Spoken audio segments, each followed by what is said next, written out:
Hello everyone, Dan KB Jeet Kune Physiology and More, and today is day 6 of Dan's Yoga.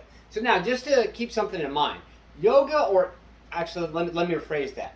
To increase mobility, flexibility of the muscles, joint structures, things like that, it does not take just doing some crazy ass moves where you twist and press your body in a certain different ways where you're like, how the hell am I even get my body in this position, or how do I? Okay, now, not that there's anything wrong with that. Those movements are very, very beneficial for people advanced in yoga. Honestly, I have some mad respect for a lot of people out there who can turn and twist their bodies in crazy different ways. I understand I'm a guy, but I do have some good flexibility in like my hamstrings and my hip flexors and other areas for the most part. But the thing is, like, some of the movements is like, how in the hell? But I'm slowly working my way up to getting to that point. What I'm going to talk about today is the fact of just increasing mobility. I'm just letting you know you don't have to do all them crazy moves just to increase your mobility. A lot of times, just simple exercises can make a big difference. I'm going to talk a little bit about isolation, kind of like we did yesterday with the left downward dog and right downward dog. I'm going to talk a little bit more isolation movements. Give me 1 second to get in position. Okay, so for hamstrings, some of these exercises are going to be pretty familiar. Let me move the camera here.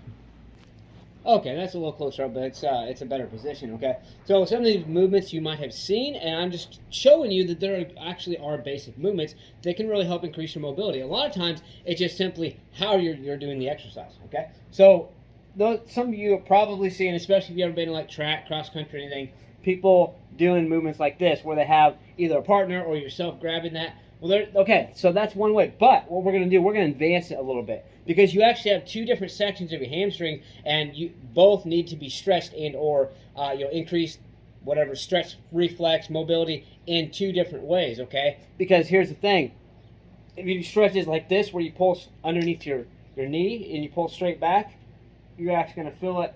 In one way, you're going to feel a little bit in your buttocks. You're going to feel probably a little bit in your groin or iliopsoas area, but you're also going to feel it in the bottom part of your hamstring right here that attaches down into your buttocks muscle. Okay, so that's one way. Okay, so go back like this.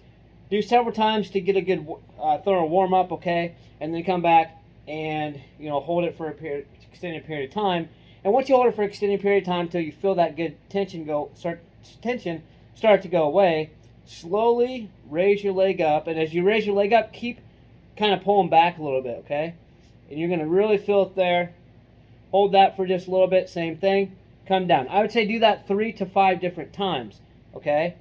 Each time hold for 15 to 20 seconds, and then of course switch legs and do that. That's one basic movement. Now for your quadricep, that's like I said, mainly for your hamstrings, most sections there. For your quadricep muscles, kind of what I showed you yesterday, but this one's going to advance it just a little bit, focusing primarily on your quadricep muscles, okay? So what you're going to do is you're going to, once again, do some little warm-up type things here, whatever, okay, back like this. Warm up your quadriceps nice and good, okay?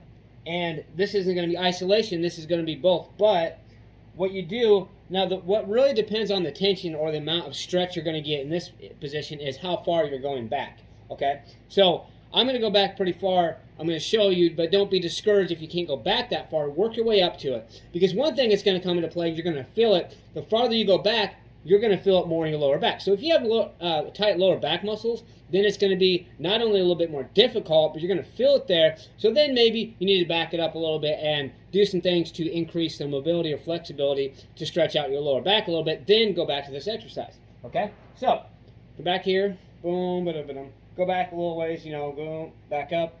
Get good warmed up and you get stretch going. And then once you do, you can kind of go back a little farther here. Boom, like this. Hold your arms. Always make sure, your spine is aligned. So make sure your neck is it's turned to where if you're feeling some strain, then you're just not in the right position. Okay? I'm going to go forward a little more because I'm going to show you this. Okay? So then, when you get to that point, you come all the way back. You're going to touch your back to the floor. Boom. Hold this for a little bit. Come back up.